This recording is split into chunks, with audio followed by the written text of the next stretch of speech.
सत्य ज्ञान प्रमाण प्राप्त करने के 3 साधन हैं: प्रत्यक्ष, अनुमान और आगम। यह सूत्र योग दर्शन में अत्यंत महत्वपूर्ण है, क्योंकि साधक को यह समझाता है कि सत्य का निर्णय किस आधारों पर किया जाए। प्रथम, प्रत्यक्ष, डायरेक्ट परसेप्शन। प्रत्यक्ष वह ज्ञान है जो इंद्रियों या शुद्ध अंतःकरण के माध्यम से सीधे ही प्राप्त होता है।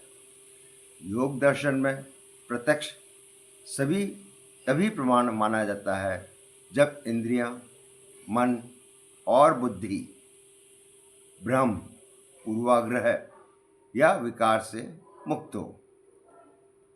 अर्थात जब इंद्रियां, मन और बुद्धि भ्रम, पूर्वाग्रह या विकार से मुक्त हो। यह दृष्टि भ्रमित है, जैसे अंधेरे में रस्सी को सांप समझ लेना। तो यह प्रत्यक्ष नहीं है, यह मिथ्या ज्ञान है। दूसरा है अनुमान,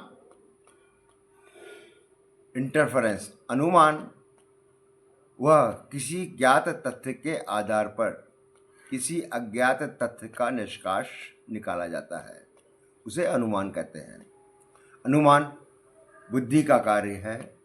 यह प्रत्यक्ष के बाद सत्य तक पहुंचने का साधन है, परंतु यही आधार गलत हो, निष्कर्ष भी गलत हो सकता है। तीसरा है आगम, ऑथोरेटिव टेस्टिमोनी।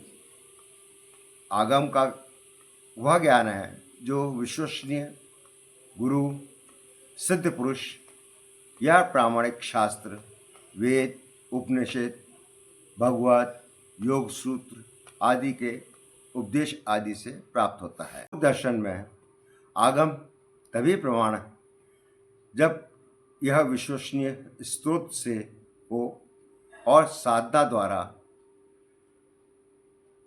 उनकी सत्यता अनुभव किया जा सके। महर्षि पतंजलि इन तीनों को एक दूसरे का पूरक मानते हैं। प्रत्यक्ष हमें अनुभव देता है, अनुमान अनुभव का विश्लेषण करता है, आगम उन विषयों में मार्गदर्शन देता है जिन्हें सभी प्रत्यक्ष अनुभव नहीं किया है। आत्मिक दृष्टि से पतंजलि का यह संदेश है कि सत्य के स्रोत में न केवल अपनी इंद्रियां, न केवल तर्क पर, न केवल शास्त्रों पर निर्भर रहना चाहिए।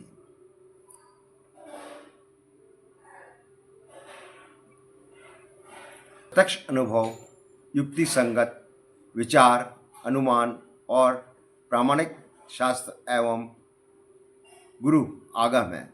इन तीनों का समन्वय ही वास्तव में प्रमाण वैद्य माना गया है, और यही वैद्य ज्ञान है। यही संतुलित दृष्टि योग दर्शन की विशेषता है। धन्यवाद। कृपया हमारे चैनल सनातन के गूढ़ एसोट्रिक रहस्य को फॉलो और सब्सक्राइब करें। धन्यवाद।